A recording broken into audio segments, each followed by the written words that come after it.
I'm Bouris, and this is Straight Talk. Ladies and gentlemen, Anthony Minichiello. Well, How are Straight Talk. You were 302. Yep. Orbo got 306. Yep. And now Jared's eclipsed everyone, 307. You would have eclipsed all of them if you hadn't had those massive injury periods. Mind you, maybe if Jared added up all the times. Well, that's true as well. He had a few suspensions. He's been suspended. The first 6 years, I didn't get injured. And I played more games than anyone in a 4 or 5 year period where we were making grand finals and I was playing for New South Wales and Australia. But 2006, it all come crashing down. Chronic inflammation bubbling beneath my body was out of control. You're eating out, you're drinking alcohol, prescription medication through the week. So something had to give, right? 2 back operations. I had a smaller disc bulge in my thoracic, and then I've got this huge disc bulge in my neck. And he goes, mate, I just got your report back. It's showing that you're like 1 millimeter away from your spinal cord. That's when I really started to dive into nutrition and the role it plays in restoring the body. I've got 4 steps with my nutrition that I still follow now. What are they? So the first one is, Roosters has been my whole life, basically. I grew up as the youngster at the Roosters, and they've certainly made me the man that I am today. G'day, Minza. Mark, how are you, mate? Thanks Good, for having mate. me. I appreciate it. Well, How we're are you? Straight Talk, and as put together by the Sydney Roosters Business Club, and we want to thank our sponsors, My HR, thanks very much, and our live audience. It's pretty cool doing a live podcast. I haven't done one of these since last one of a live podcast I did with Peter Vlandis. How'd that go? He told me at the end of that podcast that I sort of hypnotized him, and he said to me, I started talking about things I never thought I'd ever talk about, and I wouldn't let him into the edit room either. So welcome, ladies and gentlemen. Thanks very much. So Rico was 301 games. Correct. Yep. You were 302. Yep. Orbo got 306. Yep. And now Jared's eclipsed everyone, 307. What do you think of Jared's game for his 307th game? I mean, in terms of the way he presented himself for the game. It was pretty fitting, wasn't it? He got sent for 10. He had blood running down his face. It was just the perfect setting for him to break the record. I watched him come over from Manly when he was a young kid, and you could just see this sort of ferocity in his eyes when he crossed that white stripe. Mate, loveliest bloke off the field. You all have met him as well. The way he treats the sponsors and fans and around the people around the club. But as soon as he gets on the field, he's an absolute beast. And to sustain that from a young age to his age now, I don't think I've ever seen a front row do that for so long, which has been pretty phenomenal. And yesterday was just an amazing day. We are the only club to have 4 300-game players, the only club in history. So that's really proud moment for the club itself. No one's ever achieved that, to have 300 gamers, 4 300 gamers at the club. Yeah, I mean, we're going to talk about it a bit later, but to be frank with you, you would have eclipsed all of them if you hadn't had those massive injury periods for quite a long time. Yeah. And mind you, maybe if Jared added up all the times. Well, that's true as well. He had a few suspensions. He's been suspended. Maybe he might have eclipsed everyone by an even greater amount as we are today. When I was walking here down George Street, I walked past a rejuvenation clinic, and the first thing I thought of is, Mini never looks like he gets any older. He actually looks like he's getting a few grades. He looks like he's getting younger to me. You and Wingy, I don't know what it is with you and Craig Wing. Yeah, you both look good, like you're still 28 or something. And to a large extent, and it's important. It's an important topic for me actually, but to a large extent, it's about healthy living. I want to go back to when you were a young kid. Was this something that your family, because you're renowned for healthy living within our club, and outside of our club, as a young kid, was that something that was drummed into you, or was that something you learned? Well, it was basically just natural. So, we've got Italian heritage. So we grew up on 5 acres just outside Liverpool, southwest of Sydney. Was it a farm? Yeah, well, we had cows, we had chickens and eggs and fruit trees and veggie patches and all that type of stuff. But not to go to market, just for us, basically, yeah. So the Italian culture, right, is to grow your own, cook your own if you got the room at home. So that's what we did. That's what the Italian culture does. And my mum's a pretty darn good cook, so she used to cook all that whole food nutrition up for myself and the family, my younger brother, younger sister.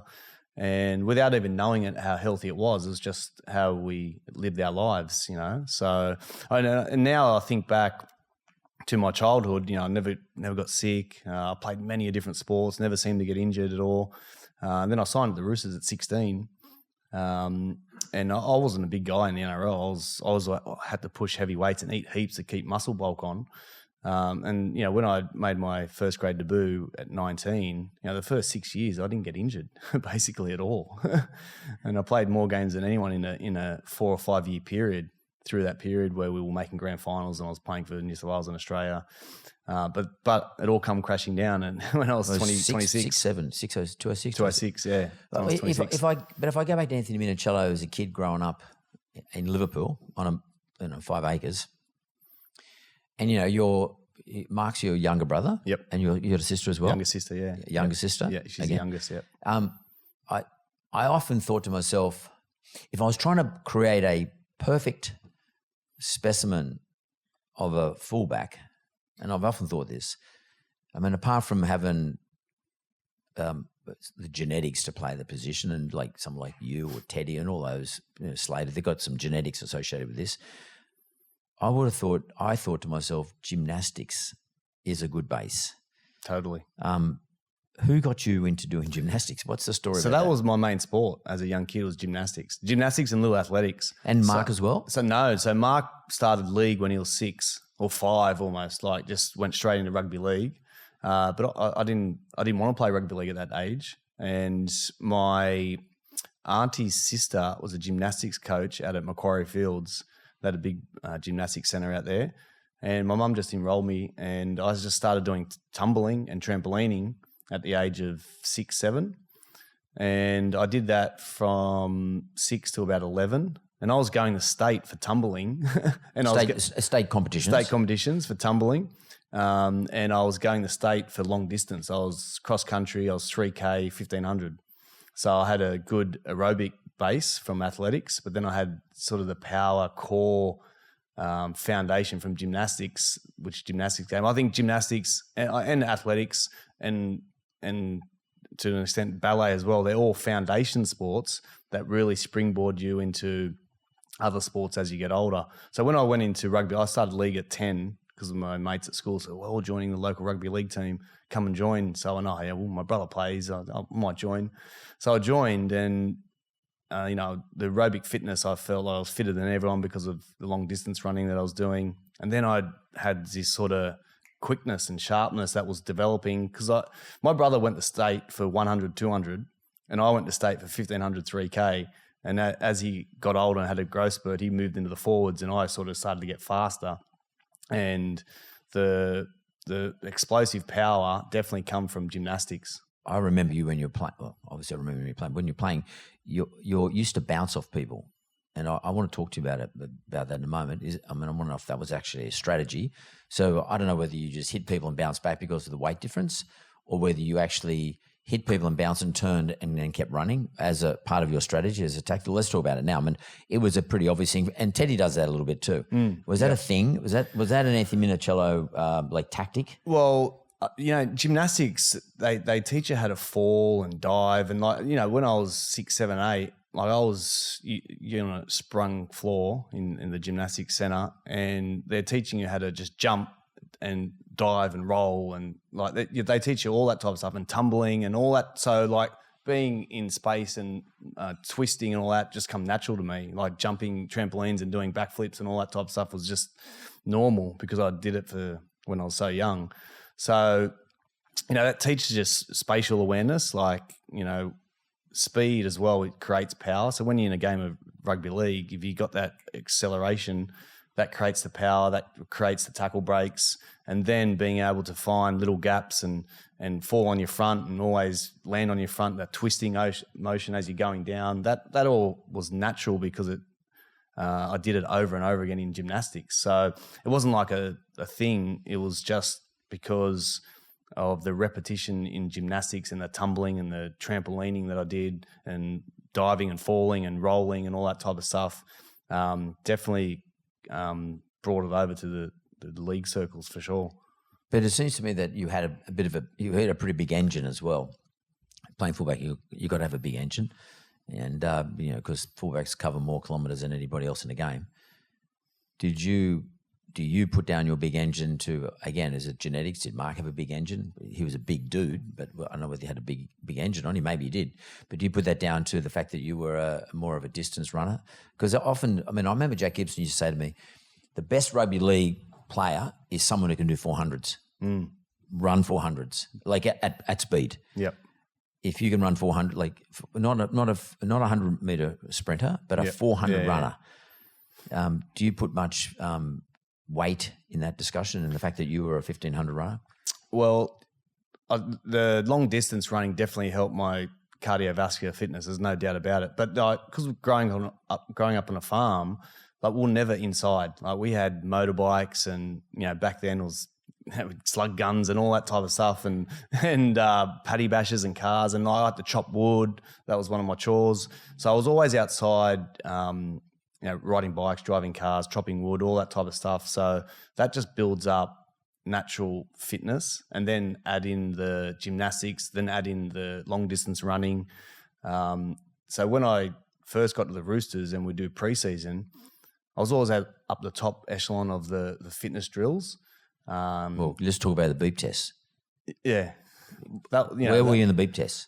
Well, I was always in the top 5 throughout my whole career. And maybe just explain what the beep test is. Well, the beep test is just a 20-meter run back and forth, and the beep gets faster and faster and faster, and you just have to keep lasting as long as you can. And how many repeats you can do becomes a measure of your fitness. Yeah. Based on, so in other words, the last 20 meters you might be doing it. They might be trying to get you to do it in 6 seconds. Whereas a lot of guys will be dropping out at that stage because you've already done the whole lot of... Yeah, it starts really slow and it's almost walking pace, and it just builds and builds and builds, and you're there. You're there for almost 20 minutes doing this, so it's like can get in someone's head as well. But then the beep gets faster and faster, and you got to make the beep. If you don't make 2 beeps, then you're out. So by like the beep test back then, like you get anywhere above like 13, you're doing really well. Yeah, and I used to hear quite often you used to get a 14s and 15s. Yeah, so we used to go we used to go up to 16 at sometimes when you're feeling really good. But then Ricky Stewart used to stop it at 14. He goes, I'm happy with 14 if you make 14. And we had the whole team getting 14, even front rowers back in Ricky Stewart days. So like 14 for me was easy back because we did it so many times. So like, beep test today, whatever, it's easy. But the front row was like, beep test, rah. But Ricky was, we used to do it a lot with Ricky. And by the end of sort of a pre-season, Peter Cusack was getting 14. Brian Fletcher, 14. Like the front rowers and second rowers. Morley, 100%. Morley was a good runner. He was actually a good runner, Morley. He was a good rower too. Yeah. He could hit the row machine. Yeah. He trained hard, Morley. Was Freddie getting 14? 100%. The whole team was getting like 14. I mean, for everybody, that be able to do 14 reps in a beep test, as he gets faster and faster, that's pretty intense. One pre-season with Ricky, we trained some of our hardest training sessions with Ricky. I love him, but this was after New Year's Eve. We had the 2-week break, Christmas, New Year's. We're at ES Marks, and he goes beep test straight away. So we're straight into the beep test first day, and the fitter guys get 14, other guys just miss it, all that type of stuff. And then he goes, go get a drink. We come back, and he goes, gets everyone in. He goes, we're doing it again. And we're like, what? 2 beep tests in a row? This is unheard of. And he goes, we're doing it again. And if you don't make the same marker, then Ronnie's counting, and we're going to add on hundreds. So just say if you got 14, then I end up getting 13. I missed it by 10 points, so that's 10 hundreds. And this is through the whole squad. So we do it again, and no one gets the same mark except Craig Wing. He gets one better, right? So we go get a drink, we come back, and Ronnie's adding up all the numbers that everyone missed it by. And Ricky, and I thought Ricky's going to just get into us here. We've missed the mark by heaps. And he goes, so Wingy, like, what happened? You beat your, and Wingy is all proud of himself. He goes, well, you didn't go hard the first time. So he was in the Wingy. But then then we added it up, and it was like, through the whole squad, it was almost like 91 or 92 points that we missed it by. And we had to do, he goes, we have to do 92 hundreds. That's the deal. And everyone's like, what? 2 beep tests in the 92 100-metre sprints. That's 9Ks worth of sprints. Yeah. And Ronnie's like, even Ronnie Palmer's like whispering to Ricky going, mate, they've had 2 beep tests. He can't do 90 hundreds. Oh, mate, just give him 50-50s. So we went 2 beep tests in the 50-50s, and that was our first day of training. I just quickly want to ask Mini about this because he's an expert in these sorts of things. But, today you got all these, and we'll go back to your career in a moment, but today we have all these big name experts around the world, like Peter Attia, et cetera, Dr. Peter Attia, in talking about longevity and health span and lifespan. But one of the tests that they keep talking about is VO2 Max. I don't know if you've done a VO2 Max or anyone in this room has done a VO2 Max. But basically what they're trying to work out is your at stress, at physical stress when you're either running or cycling or doing rowing, could be rowing, your ability to use oxygen. And what it is there's a score you can get, which is you can't just do the score like a beep test, but the score is done through metered masks, etc., that take in and out, measure the amount of oxygen and carbon dioxide you emit. But today that is considered to be the gold standard of as an indicator or benchmark of your potential for lifespan, VO2 Max. Do you still think, and as you are a fit guy today, do you still think those sorts of things are important as you're in your 40s now? Do you think those things are important, being able to do VO2 Max or let's call them a beep test? Because you can do a beep test and do a calculation what your VO2 Max is. Do you ascribe to those sorts of things today as Anthony Minichiello, the retired footballer, father, but generally speaking, epitome of fitness and health? Yeah, so I'm massively into nutrition. We'll probably get into it a bit later, but I'm massively into the health space and longevity space. For me now, like my personal, say, weekly training regime is varied. And I know we'll talk about MINIFIT later, but if I'm running one of my PE programs in school, I'm doing like 15 to 20,000 steps a day. I probably go to the gym at Allianz now maybe once or twice a week, and I play tennis once a week. Try to play tennis once a week.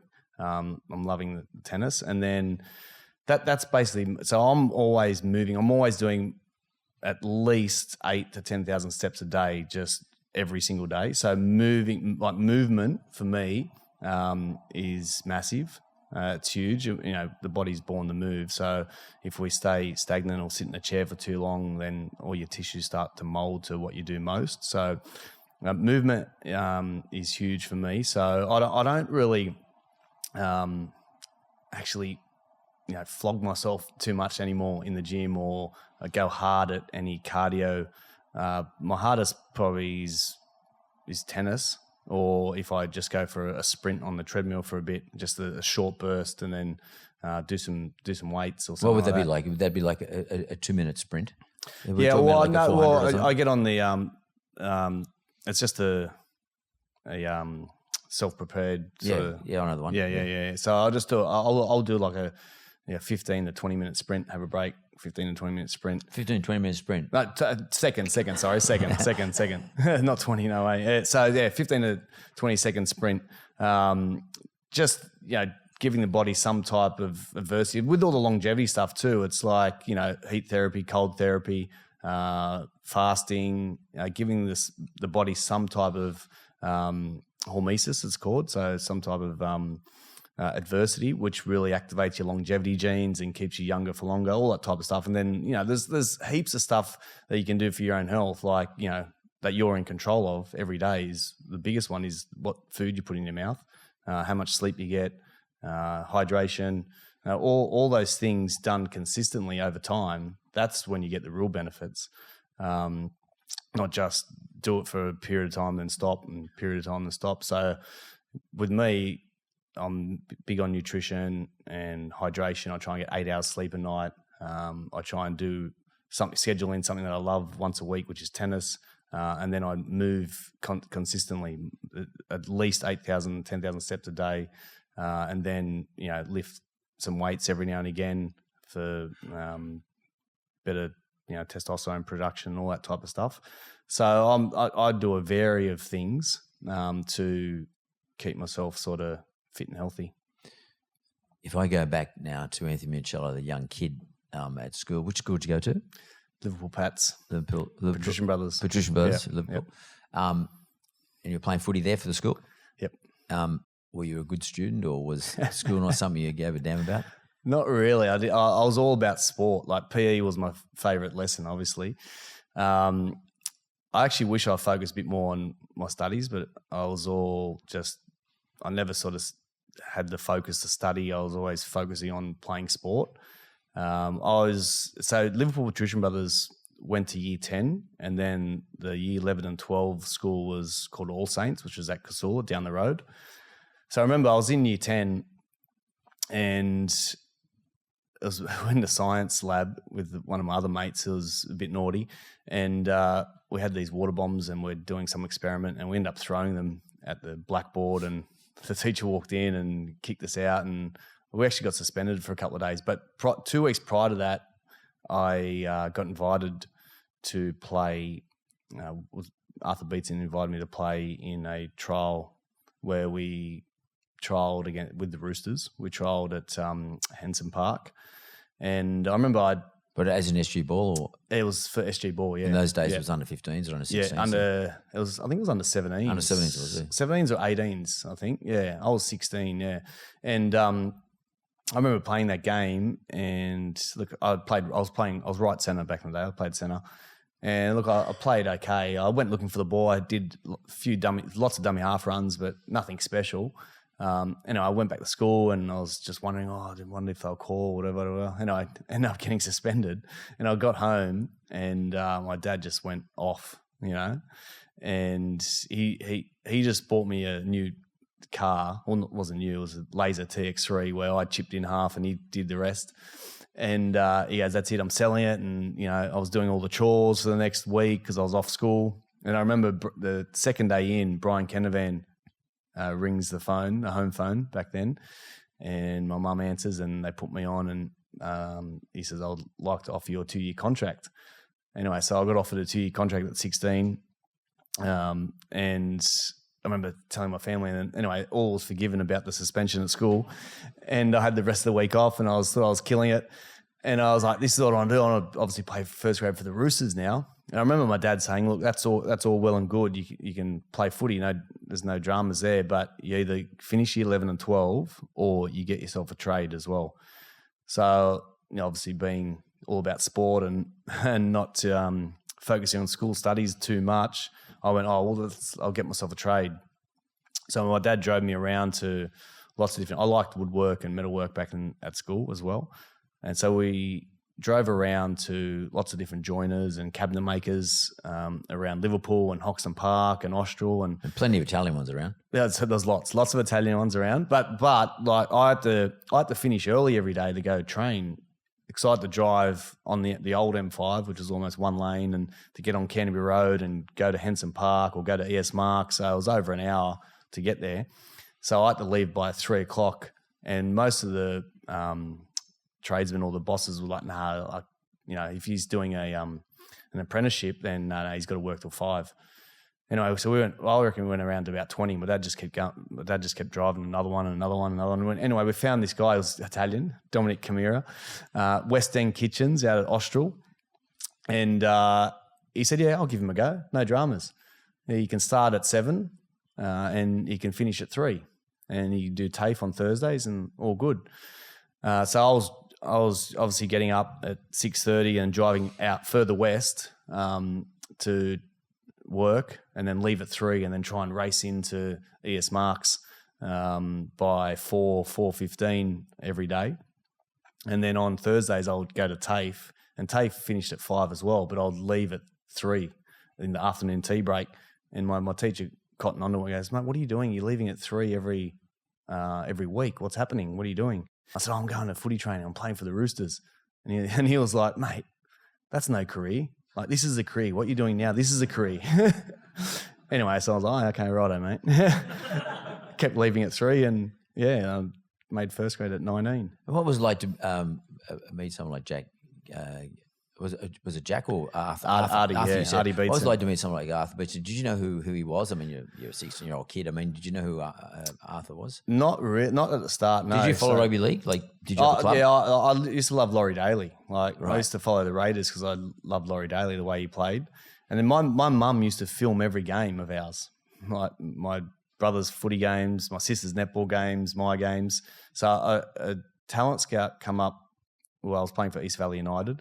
A talent scout come up to my mum and said, "Oh, do you have any videotapes? Because I'm interested in number 3 and number 10. It was 2 guys." And she goes, "Oh, well, number 3 is my son, Anthony." And yeah, I've got heaps of tapes, yeah. And My son, I got tapes everywhere. Yeah, I got tapes everywhere. I'm Italian. Are you serious? Yeah.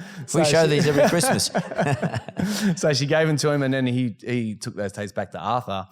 But yeah, then after I got signed at the Roosters, then you get to know a bit of the history of the club and Arthur Beetson, how he's a legend in the game and the stature that he had. And then I had a really good relationship with him because he signed me at the club, but then we developed a really nice relationship and become great mates over that period. And he was. What do you remember of him?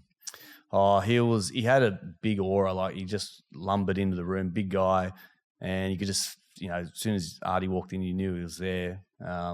And just subtle comments, like, he used to just come in and go, "Oh, see you catching those balls, make sure you get your elbows in," or just like little comments that were like, "Hey, no worries, Artie, all good." But he loved to tell stories as well, so everyone used to listen. And he was a top guy, unreal. Who else was in the SG Ball side? Do you remember that we end up all knowing of? Well, Mark Riddell. I played with Mark Riddell. Piggy Riddell, yeah. Piggy Riddell. Andrew Lomu. He played first grade for the Roosters. So we had heaps of talented guys in that. Like, we actually won that comp 17-16, I think. We beat Newcastle at North Sydney Oval that year in 1997 it was. And we had guys there that were more talented than me, but obviously they just didn't work hard enough, or they got distracted by alcohol or women or whatever it was. Or all. Yeah. All of the above. Yeah. So it was like, out of the whole team, it was myself, Mark Riddell, and Andrew Lomu. And there was another guy called Nelson Lomi. He only played a few first grade games. Those are the only guys that really made first grade, really. All the rest had more talent, but then just fell by the wayside. It's a very interesting point you just made, actually. It's very interesting. And, we can probably all of us have, at some stage in our lives, at school or playing SG Ball or whatever it is, have known guys and girls probably in female sports who are much more talented than most of the other people in the group, yet didn't get there. And there's an old saying, talent is great, but persistence is king. 100%. And persistency is the most important thing. Most of these individuals, the ones I knew as well, just didn't stick with what they were doing. They just gave it away, and they got distracted for some reason. What is it that sets someone like you aside and other people? Because, like, here's an SG Ball side, won the comp, only 3 or 4 perhaps ended up doing anything with their lives, and probably you and Riddell are probably the most significant of that particular side. Every year this happens. Every single year for the last 50 years. I mean, I played SG Ball. All the kids on my side, only 2 guys ended up playing grade. But there were some really talented guys in there who should have played grade, but they didn't because they just didn't hang in there. Yeah. What is it that brings persistence to a particular individual? I mean, consistency is obviously an important thing, but persistence, in other words, stick at your game. Why do you think that you stuck at your game and others didn't? You just kept in front of everybody and just kept doing it. What was it about you? I don't know. To be honest, I don't know. I've always been sort of intrinsically motivated within myself. Like, I would, as soon as my alarm went off in the morning, I'll get up out of bed straight away. I'll go for a run by myself. I didn't have to get pushed by my parents at all. Oh, you got to go out and chop wood. Okay, yep, sweet. I always felt like my mental prep. I always visualized my game from a young age too. And that's mindfulness, mental prep, that meditation, all that stuff that's in our game now. I don't know. I just had a good ability to prepare mentally, I felt. And I had an ability, I felt, that I could separate things. If something was going wrong in, say, your family life or an argument, whatever, I could come to training, I would just put that aside and I could just focus on training and play my best. Where some other people can't do that. That comes into their training, they train poorly, they play poorly. Well, I felt like I could always separate things and then visualize what I needed to do and try and execute it to the best of my ability. And then it was a repetition. It's like, as a fullback, you just got to catch repetition, ball after ball, ball after ball, until it becomes automatic. Because, in the pressure of 80-minute grand final when there's 80,000 fans, people get overawed by it. But if you've just caught that ball 1,000 times at training, it's the same thing, really. It's just a lot more noise around you. But if you can separate that and persist and consistently do your bit and train and catch, it just becomes automatic. And then like after you've done your physical prep, then the mental prep starts. And I was always visualizing. Not doing like amazing things, or you would visualize that, but visualize like just immense fatigue, but pushing through that fatigue to do something good. Like that was my visualization that I did weekly. And so if I did my training regime, then I did my catching and my extras, then I did my visualization prep, I always felt I went into a game confident because I ticked all my boxes, all my prep boxes. Always went into a game confident. And if I didn't do something, then you go, oh shit, I didn't do that this week. It's in the back of your head straight away, and that brings doubt into your mind. And when it's under pressure, you don't want doubt. Do you ever remember having dreams the night before a game or something like that you perhaps forgot your mouth guard, or you had the wrong boots, or you didn't? I've heard stories from guys who played first grade and probably in many grades, where they had sort of dreams about not being prepared for the game that they're about to play, but dreaming sort of could be a bit of a nightmare to some extent. But did you ever have experience of sort of? Rico used to tell me about those things. It's really weird. I still have dreams now. Like Robbo calls me back in, I'm playing, I'm on the field. That's weird. I do.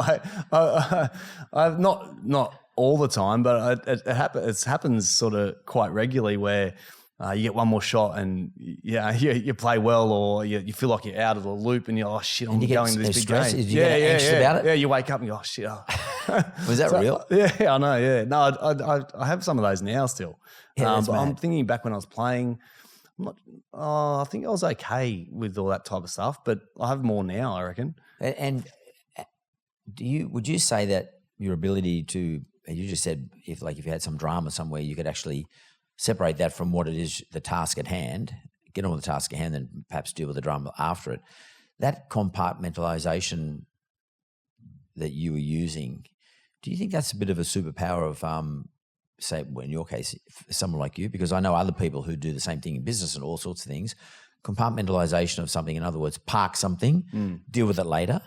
I mean, I have this process where I say, I'll put, in a, not in a real sense, but I actually put something in a box, close the lid, lock it. It's there. Yeah. Get on with what I've got to get on with. That's just a technique I use. Is that something you use as a superpower in terms of being able to do your best on the field on the day? Yeah, I felt I had I had it mentally over other opponents because I could do that. I felt, and the visualization part was massive for me. And then even you see people when they come off contract, they're always eager to sign a deal. They get really stressed. The last 5 years of my career, I did 1 year deals. Dave Roller, my manager, will go to you guys on the board and Nick, and we'll go up. Mini's feeling good. He wants to go 1 more year. Okay, yep, let's work it out. And this was at the end of the season in September and October. Yep, we'll go 1 more. Yep, we'll go 1 more. So it didn't really bother me that I was on a 1 year deal or I was coming off contract. It was fine, but I can see in other players they get stressed. I'm coming off contract this year, and I need to get this deal done, and I need security.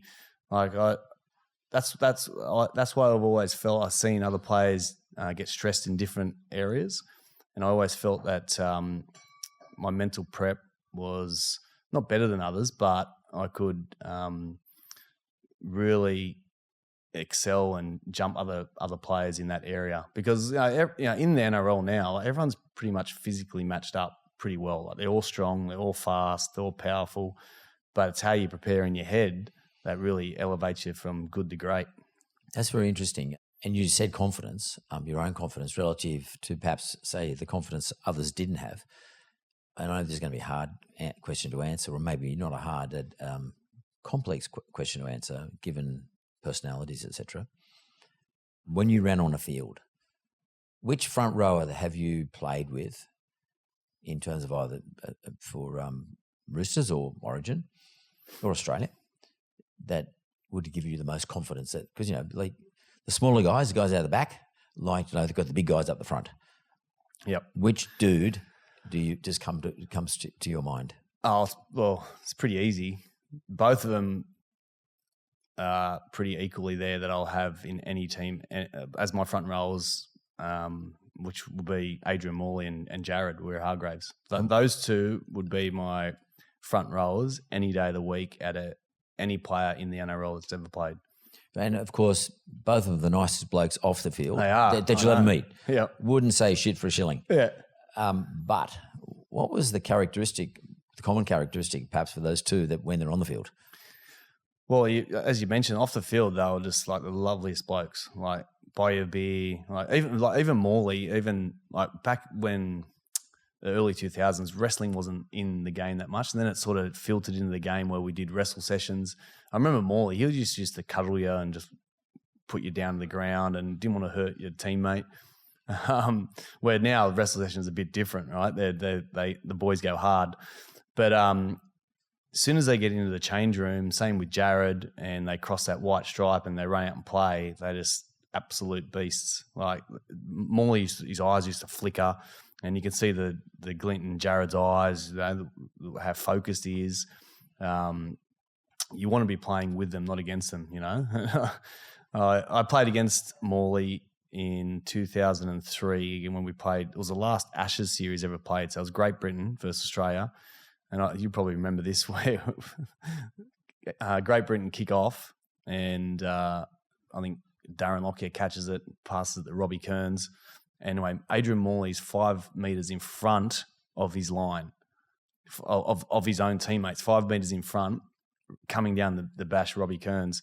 Robbie Kearns just puts a right foot step. Morley hangs out the arm, clips him on the chin and knockout. Robbie Kearns carried off. Morley sent off, one of the fastest send-offs in history. He was just like a bull. He just he loved the aggressive nature of it, and the same as Jared. And that's those two guys you want to be playing with, not against. That's for sure. Why is it so important for a back or for someone in the back line?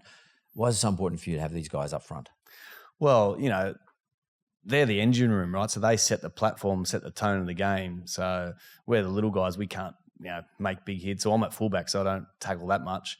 So if you see your forwards going hard and they're making inroads and they're building momentum, that's what you want for us. Gives you confidence. Gives me confidence and gives us room to move, right? So it's about them creating space for you. Yeah. You want space and time.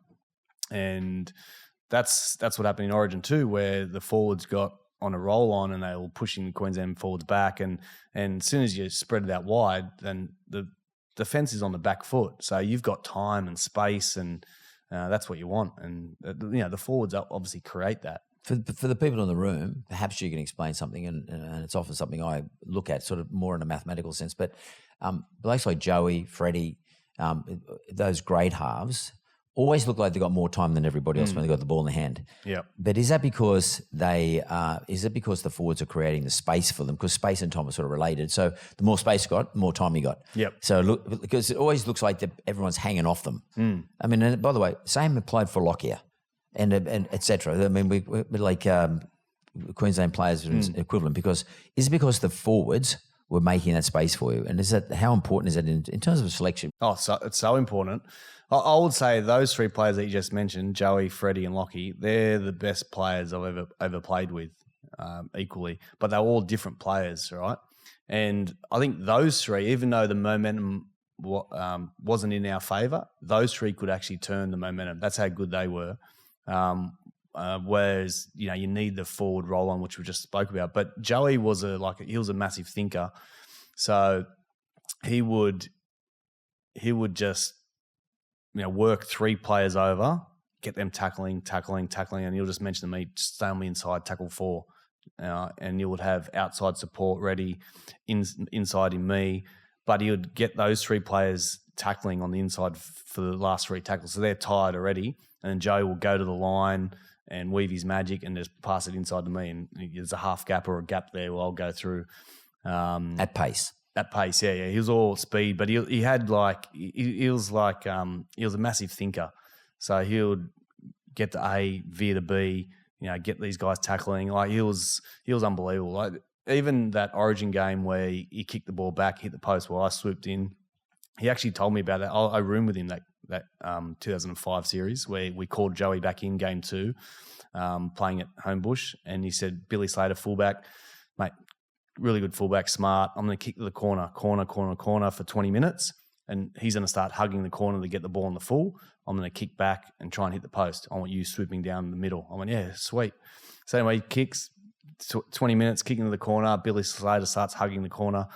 And then I think it was only tackle 3 or something. I call for an inside ball because I was just always hanging inside Joey, and he does the kick.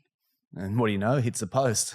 I swoop in and score the try. So it wasn't a fluke? No, it wasn't a fluke at all. He actually mentioned that to me in our room 2 days before the game. So Billy Slater is mortal. He is normal. Oh, so he's a freak. He's so if I just go back to I just want to cover off this before we move on. But I haven't even spoken about Joey or Lockie yet. So in 2002, Villasanti put a good shot on Freddie. And I don't know if everyone in the room remembers it, but opened him up a bit, and it was a bit of a shock to us. And at that stage, I think they were leading. Auckland were leading in New Zealand. I think it was 12-6 maybe to us, but they had all the momentum. They had the ascendancy at that point. Yeah, we're under the pump. What was Morley's response at that point? He's like, you can see his eyes steaming. So Freddie gets cut. Half gets knocked out, and Villasanti's standing over him, and then everyone comes in, and he's like, I got you. He's just pointing. Morley said that? Yeah. He goes, you're mine. Anyway, so he's in the memory bank, and the play goes on. And then I think Stacey Jones gets the ball and drops it under to Villasanti, and Moz just come out flying out of the line and just whacks him and just knocks him over, and everyone's like, eh. Are they momentum changes, though? Massively, yeah. Yeah. I remember one game in New Zealand, we'll come back to the grand final, but one game in New Zealand, Ned Caddick got hit by Owen Guttenbild, it was, and it was a high shot and knocked him out, carried him off. Anyway, Morley just went, you, mate. Anyway, he literally point to him. Yeah. And anyway, he didn't get him that game. Anyway, a year later, we're back at Mount Smart Stadium, and mate, he just tore Owen Guttenbild to shreds. He just bashed him. He'd come out of the line. And even Owen said, mate, I know Morley's coming for me today. And that was a year later. He had it in the memory bank. He never forgets. And then so that back to that grand final, that momentum change, and then Freddie kicks that 40-20. Fitzy scores, and then we roll on and score all those points to win. Because I remember Fitzy telling me a little bit after that, he said to me that Freddie was behind the try line one stage there, and he said to the forwards, just get me down there. Yeah. Get me down to our try line. Yeah. And I'll do the rest. Oh, Freddie was unbelievable. He could actually, the confidence you must have got from someone like that, he just said, if you get me down there, I'll sort something out for us. His instincts, Freddie's instincts was just phenomenal. He was just a footy player where, as you said, just get me down there, and then he'll look for certain things, weaknesses in the defence. He was so quick at picking something and just go, give me the ball, boom. And that was Freddie's superpower. His instinct was unbelievable. I spoke about Joey. So Lockie was different. He was just a smooth sort of operator. He would skip this player, skip 2 players in a heartbeat and put you on a block or an overlap every single time because he's such a good mover. And he could skip 2 players in, so quick, overlap every single time. So those 3 players were some of the best players I've ever played with. Who was in your opinion, put yourself aside, because you can't talk about yourself, I guess. Of all the fullbacks, we've had some great fullbacks, not just here at the Roosters, but just generally speaking. There's been who do you think is a real standout fullback apart from Anthony Minichiello? Oh, well, Billy Slater, there's no doubt. So back in the early 2000s, like fullbacks were known for all their attack. But then as you get into the mid to late 2000s, then the fullbacks really control the defensive line, basically. And what I mean by that is, there's three people in the tackle and they're trying to slow the tackle down for a slow play of the ball, and obviously two markers. And the third person comes out and gets back to the line. But that third person needs to look at the fullback, and they're pointing him where to go, left or right. So you got to get the defensive numbers right every single time to give the best opportunity for your defensive line to combat their attack. When it becomes goal line defense, that happens a split second. You got to pull players where to go, put them on the left or right. You get it wrong, then there's an overlap for the attacking team. Now, Billy Slater was one of the best defensive organisation fullbacks going around, plus then adding his attack and being a ball player as well, like a second 5'8". He was unbelievable. Back in the, late 90s or early 2000s when Brett Mullins was on fire at fullback, I used to love watching him play as well.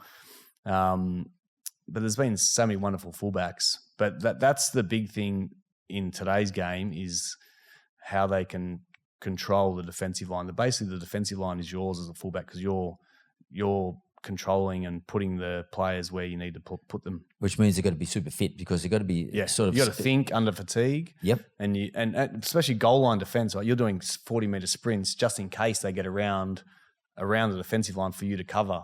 But, obviously the defensive line makes a tackle, so you've done a 40-minute sprint for nothing, but you need to be there. That's your job.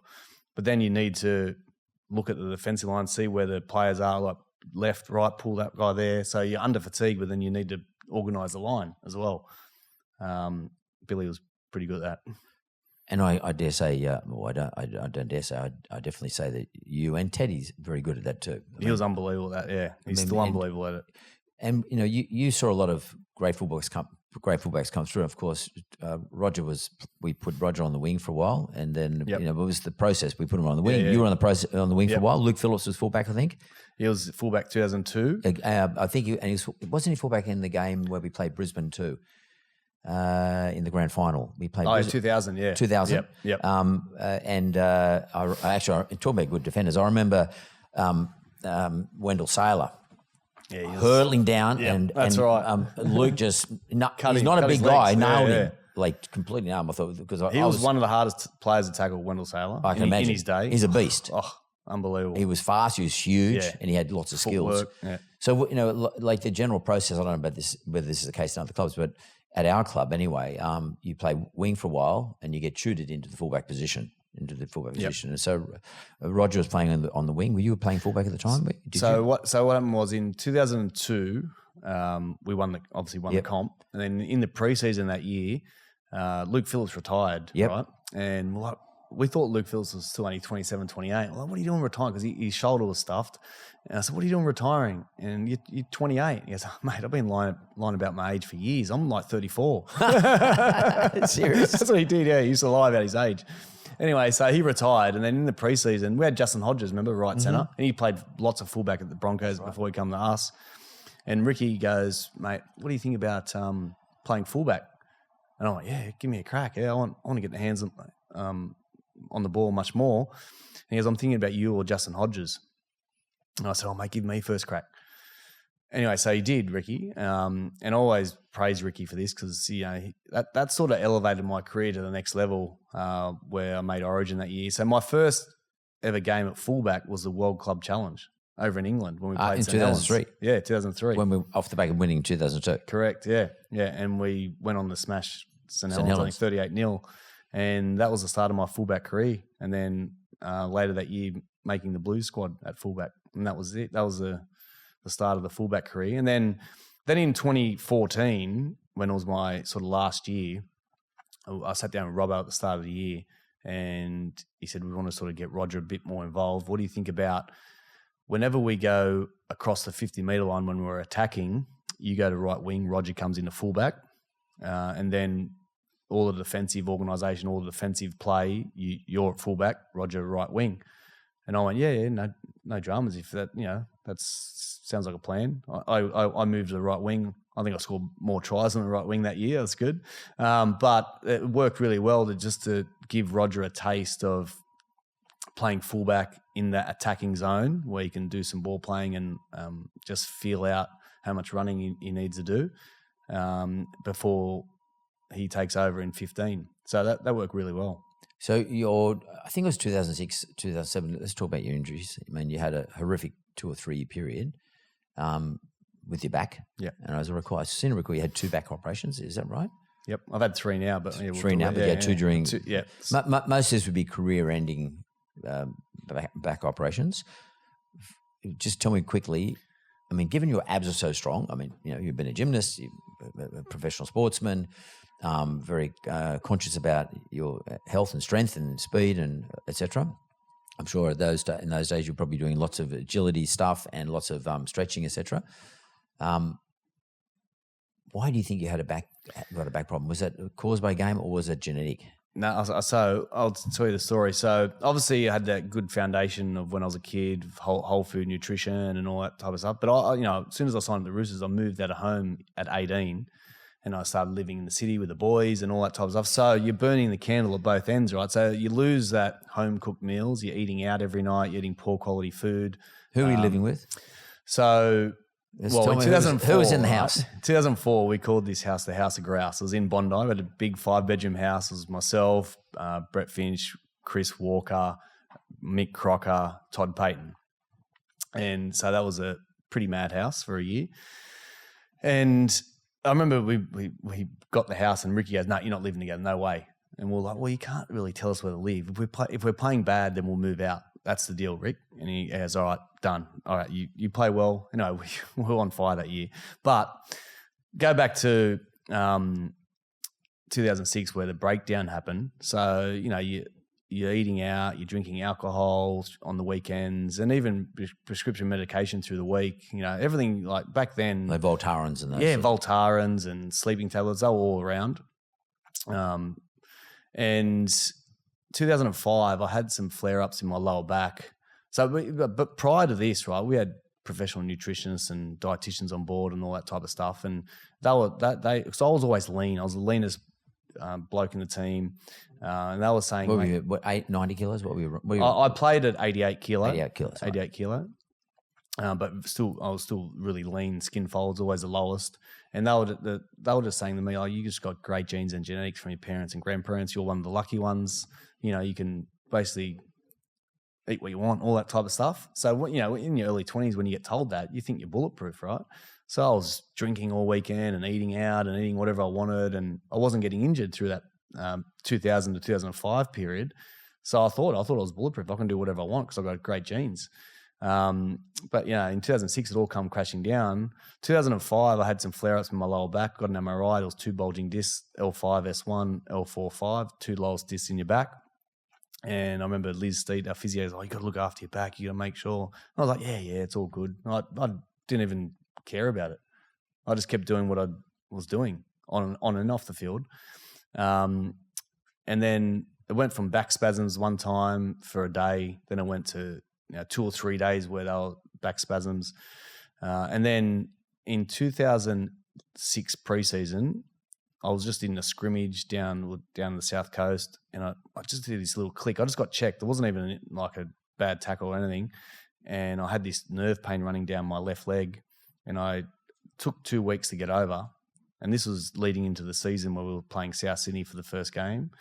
And I rehabbed it. I played the first 6 games, and I played with constant hamstring pain. But I thought it was hamstring pain, but it was actually nerve pain running down my leg into my toes. But every time I warmed up, it would fade away. But every time I'd warm down or I'm around the house, it'll increase from week to week ever so slightly. I got picked in the Anzac Day test against New Zealand. I remember coming in, Tony Ayub was a physio, and he'd bend down, touch your toes, do all the things to get the tick of approval. And I was bending down and touch my knees before that sharp pain would dig in. And I'll go back up And he go, what are you doing? Go back down and touch your toe. Oh, I can't. I've got this pain that runs down my leg. And he was asking me more questions and more questions. And he said, mate, I can't let you play like this, Mini. There's no chance. Anyway, he ruled me out of that game. I was angry at the time, but he sent me up to a specialist, and I had an MRI and I had a ruptured disc in my L5S1, the lowest disc in your back, pressing on that sciatic nerve. And I remember the surgeon goes, mate, you need an operation. You need to get that disc shaved off. And through that 4-year because period, the disc would have been, the bit was protruding hitting on the nerve. Yeah, hitting on the nerve, protruding, hitting on the nerve, and that's that constant nerve pain that was always there throughout the days. And trying to get your socks and shoes on was a nightmare. But I thought I'll warm up, fades away, it's all good. Anyway, so the surgeon explained what I was experiencing and that you need an operation. And I thought, I played more games than anyone through this 4 or 5 year period. Get this operation and come back bigger and stronger. So I'll get the operation, and I'm running within 6 weeks. I'm now taking more anti-inflammatories, thinking they're helping me. 2007 season rolls around, and I play the first 10 games, and I'm in camp actually for Origin, get picked in Origin side again. It's game 2, and I literally just roll out of bed to put my socks on. I hit this click in my back goes into spasm. This time nerve pain's running down my right leg. So I sort of crawl to the floor, lay on the floor, call Liz in, the physio, and I was sort of stuck to the floor for an hour or two. Anyway, this was 3 days before the game. The bus was going out to Homebush to stay the last night. So obviously the bus stays on course, all the boys get leave, and I get ruled out, obviously, because I couldn't move, and they called Brett Stewart in. Go back up to the St Vincent's, an MRI, and the surgeons, and they go, look, the disc above has done the same thing. L4-5 is ruptured, it's hitting the sciatic nerve. Do you want to come back and play a contact sport like rugby league again? Was Dr. Tim Steele? No, it wasn't Tim Steele. It was Richard Parkinson. Yep. At St Vincent's. And I go, yeah, of course I want to come back and play. I'm 27, of course. I'm so young. And he goes, well, look, I had a laminectomy, the first operation. This one will do a microdiscectomy. It's a bit of a smaller operation, similar operation, but a little bit smaller. We don't want to affect the structure of your spine if you're going back into contact. And I said, and he said, you got to take the recovery a lot slower. I said, okay, sweet. Get that operation.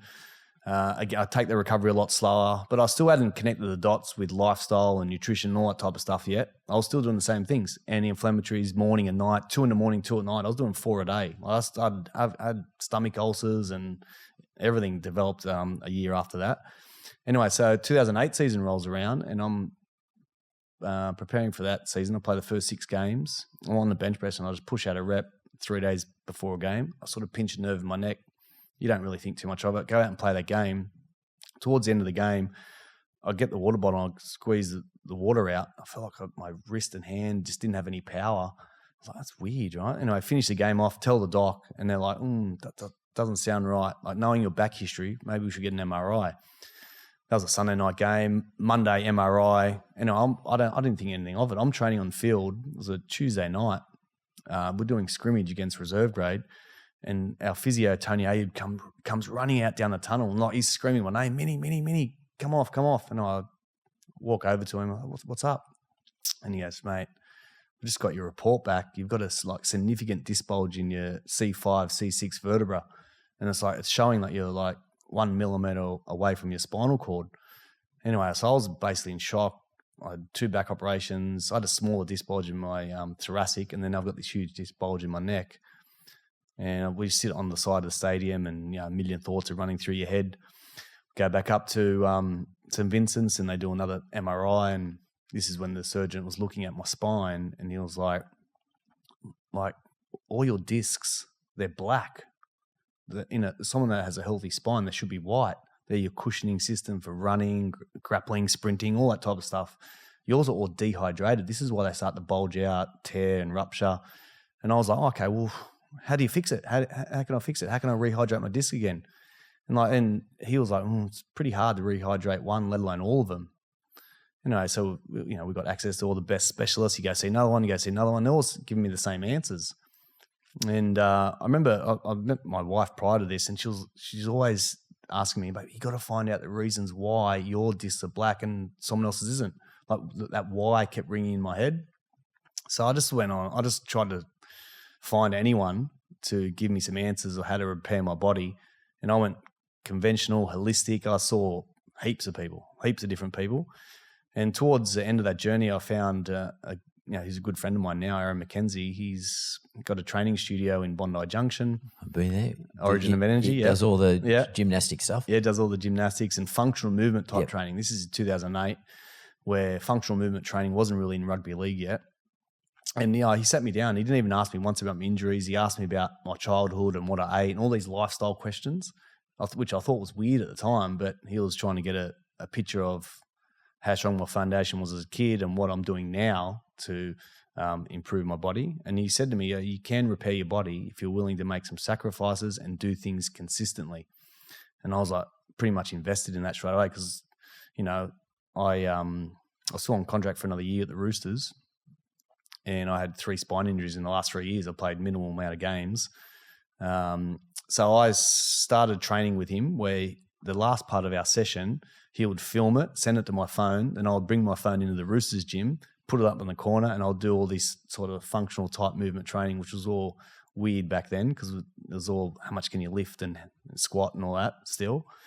But, the Roosters were pretty good to me. They let me do what I wanted because they tried a lot of things that sort of hadn't been working either.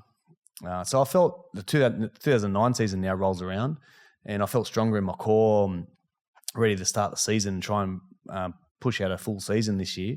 And it's round 2 down in Canberra and I do all my ligaments. Remember my ankle, I did a syndesmosis and I spiral fracture in my fibula. I thought I broke my ankles. I heard this huge crack. So another operation, I was out for 22 weeks, I think. So most of the season again. So that was 4 years in a row. And I was coming off contract. And I remember, you guys gave me great support. A lot of the board rung me and said, no, look, we're going to give you another year, match payments. And I said, yep, sweet. I'll take that. And that's when I did 1 year deals for the rest of my career. But that's when I started to really, 2008, 2009, that's when I really started to dive into nutrition and the role it plays in healing and restoring the body. And I dived into it like 100%. I took a deep dive into it and I was really meticulous with lots of the things that I still practice now. I've got 4 steps with my nutrition that I still follow now. What are they? So the first one is get to know the source of your food and where it comes from. Everyone's heard of the saying you are what you eat, but I take that a step further. It's you are what your food eats. So meaning like, if you're eating beef or lamb, it's got to be grass-fed, grass-finished. So they're on their own natural diet, so the animal's healthy themselves before you consume it. Wild-caught fish, organic free-range pork and chicken, seasonal fruit and veg, spray-free if you can, or the washing process becomes important because lots of herbicides and pesticides are sprayed on crops now. Processed food? Cutting down on ultra-processed food big time. Step 2 is the process of your food now. So if you got, just say you got a lamb shoulder, most people put it in the oven, put it on 180 degrees and cook it way too quickly, burning all the enzymes and nutrition out of it. So I'll just turn that dial down to 120, 130, or put it in a slow cooker, cook it over time. Old school stuff. Old school, yeah. And I was thinking, this is what I used to do. This is what my parents used to, this is how they used to cook, right? I didn't get injured for it. So really it hit a chord with me. It was natural. So, cooking with the right oils, getting rid of all the vegetables and industrial seed oils, which can harm your health. So, and then step 3 is to cut down on the ultra processed foods. And then step 4, which I practice now, which I didn't have the research behind me then, was the weave in intermittent fasting for accelerated healing. So they're my 4 steps of nutrition now. And you still do that now? Yeah, big time. Yeah, I always create my foundation. I do lots of speaking on nutrition now as well, but I always create my foundation at home and through the work week. So you have a good, strong foundation, and then when you have weekends, I'm pretty relaxed. Or if you have a function, enjoy yourself. It's part of life. You've got to enjoy yourself as well. If you work towards the 80-20 rule, 80% whole nutrient-dense foods, 20% enjoy what you like to enjoy. But when I was back then, I was like more 90, 95, 5 or 90, 10 because I was really honing in on decreasing the inflammation in my body. I always show a photo of Arthur Beetson when he was handing me the Golden Boot Award in 2005. I'm playing for Australia. I'm over in England. You should see the photo. My face is puffy. My eyes are almost closed over. I had like the oxidative stress and the chronic inflammation bubbling beneath my body was out of control. So something had to give, right? Like if for an athlete, it's an injury, but for a normal person, that's illness, disease, chronic disease. And that can be all reversed through what we put in our mouth, because we have the choice every single day of what we put in our mouth. You said something really interesting at the beginning of this. You talked about you do a bit of resistance work in order to help you with your hormonal balance, in particular probably something like testosterone, because particularly if you do legs, just trying to keep things in balance. You're not trying to pump it up, you're just trying to keep it in balance. How important is it to have a real, in your case at least, a full picture as to your not only nutrition and your exercise, but things like hydration, because and not take things like Voltaren, for example, because anti-inflammatories, especially NSAIDs like Voltaren, which is, as I understand it, actually have the negative effect on your hormonal system. They make you lose testosterone. You're in there trying to build testosterone by doing squats, for example, or something like that. And then the next thing you know, you because you get a sore back, you shove a cup of Voltaren down your gob, and it reverses exactly what you just did. Yep. So this whole process, Anthony Minichiello is really good at this. How important is this whole process?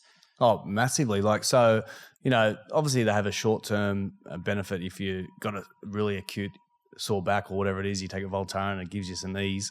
But if the long-term use of that, it 100% affects your hormonal profile, then it makes your gut lining compromised, all that type of stuff. But also the biggest thing that hurts testosterone is plastics as well. If you So do you stop eating fish though as a result of that? I mean, what do you do? That's microplastics in fish. That's what I'm saying, There's a lot of research around. There's lots of microplastics in fish. So if I get fish, I always try and buy wild caught.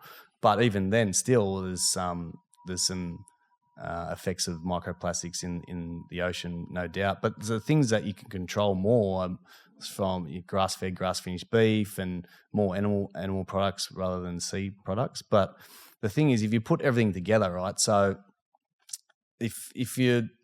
when I dive deep into this, and inflammation is the key driver to chronic disease. We all know that now. So how can you minimize your own inflammation? What can you control? You can control your food intake. You can control your sleep. You can control your hydration.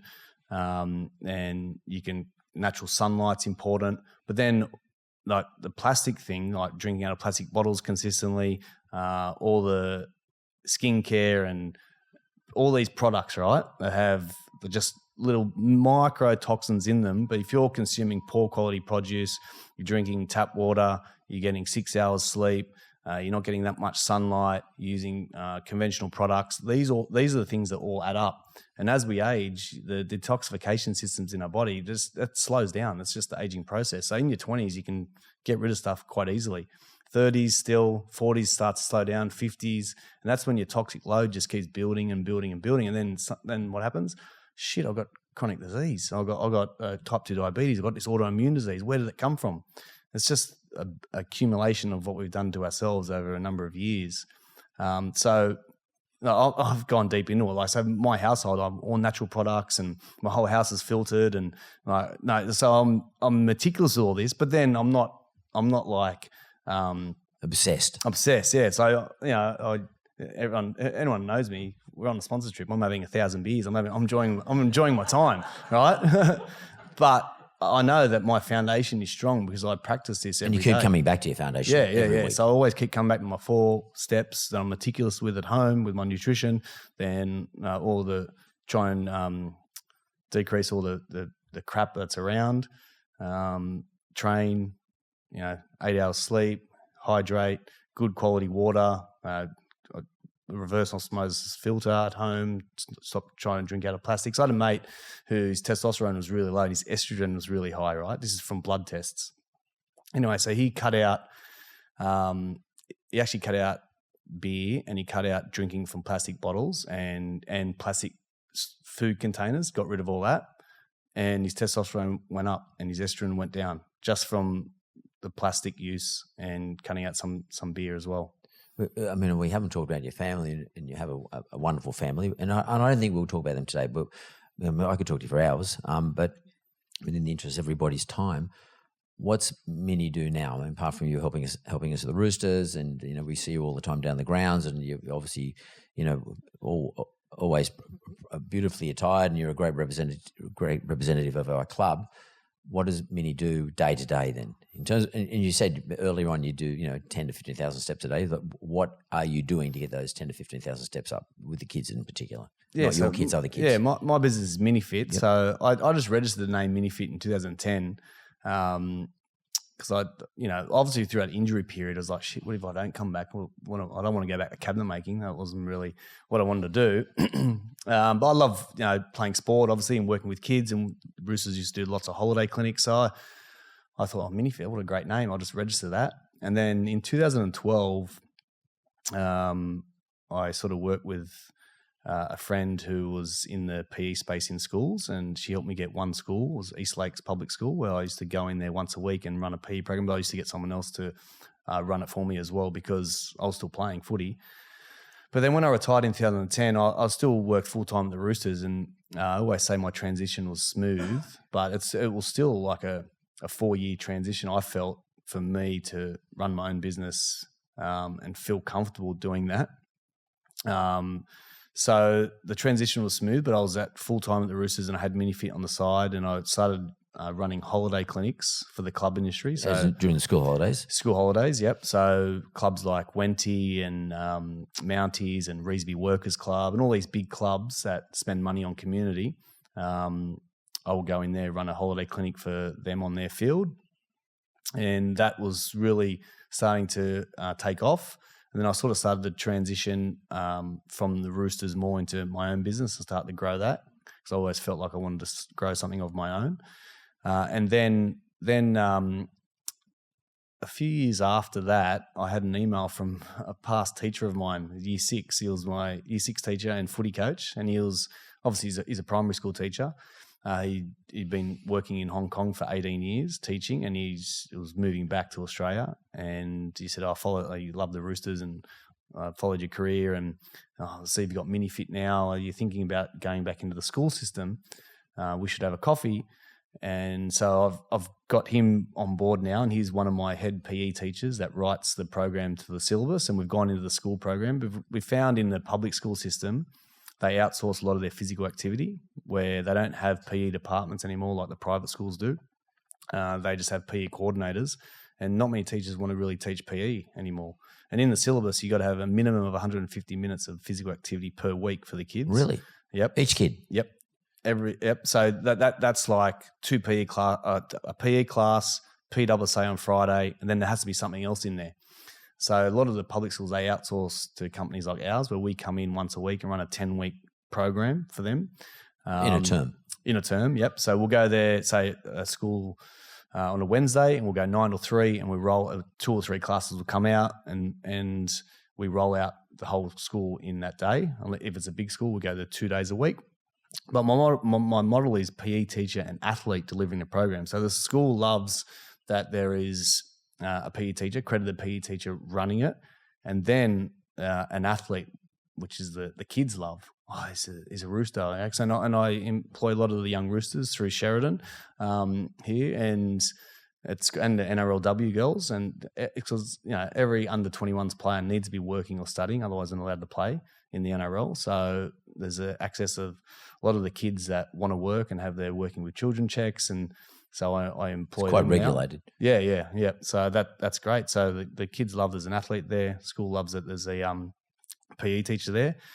So that's been sort of growing nicely. And then last year we went into the special needs school space. So my head teacher is special needs trained, and we've just put on another PE teacher that worked in Hong Kong with him, an Australian guy. He's special needs trained as well. So we started with one special needs school, Lucas Gardens in the Inner West, which is moderate to severe disabilities. And now we're working with 6 this year already. So that's a real area of growth for MINIFIT this year, where we can, it's a much needed area that needs more attention really, because those teachers, they're like angels. They're looking after these kids with disabilities every day, and they're trying to teach them. But then when it comes to sport, they sort of find it hard to have kids maybe in wheelchairs or non-verbal, whatever it may be, what do we do with them, right? So that's where we come in and run that 10-week program for the disability kids. And that's been working awesome. They're unreal. That would be fairly fulfilling seeing that. Yeah, it's like, I tell you, it puts everything in perspective, that's for sure. If you think you're having a bad day, going into a school and seeing these kids and the challenges that they face each day is phenomenal. It's unbelievable. I guess it's really good opportunity for you to be grateful for what you have, as opposed to what you don't have. Yeah. And I can't go. I mean, we've talked about a lot of really serious topics, and you're going to get the Good Guy Award for being Anthony Minichiello, the good guy. But you were at one stage voted, I can't remember now, there's something sexiest man in Australia or something. What was that? No, I think I come fourth, I think. No, I'm not sure about that. Do you remember this? Was it like NRL's? It was the 2002 or 3 or something? Yeah. Well, before that was Wingy, right? He won Cleo Bachelor of the Year, and that's right. All the girls loved him after that. They still do, yeah. But yeah, the NRL used to run the sexiest man in league thing. And I think I got thrown in there once. I think you won it. I think you won it. And just for everybody in the room, you had 2 nicknames, obviously Mini, but the other one was Count. And the players often referred to you as Count. When they were being interviewed, and they were talking about, if players were being interviewed during your playing period, they would talk about the Count. Yeah. That's you. Yeah. What's the reference there? So 2001, I made the City Origin team when the City Country was around still. And Brett Kenny was our coach. And he's the guy that names me the Count. Yeah. He goes, mate, you look like a Count. So he's out of Sesame Street. Sesame Street, out of Sesame Street. Yeah, that's right. Yeah. So he was known as a Count. Yeah. You look like the Count out of Sesame Street. And then all the fans ran with that, actually. And then later in the 2000s, it went to the mountain cat, the Italian mountain cat, the Ming cat, all that type of stuff. Because back in the Monday sport section, there was a section where fans could write in little comments about anyone, players, whatever. And one guy wrote, Anthony Minichiello reminds me of an Italian mountain cat. He always lands on his front. Anyway, Rico read this. It's true, though. Rico read this and went, bang, you're the mountain cat. And that was it. That's how it started. Mate, you've had a wonderful career, and everyone in this room would acknowledge that. Obviously, with a lot of Rooster fans here, though, but you've had a wonderful career just generally for both state, country, importantly our club and our local area.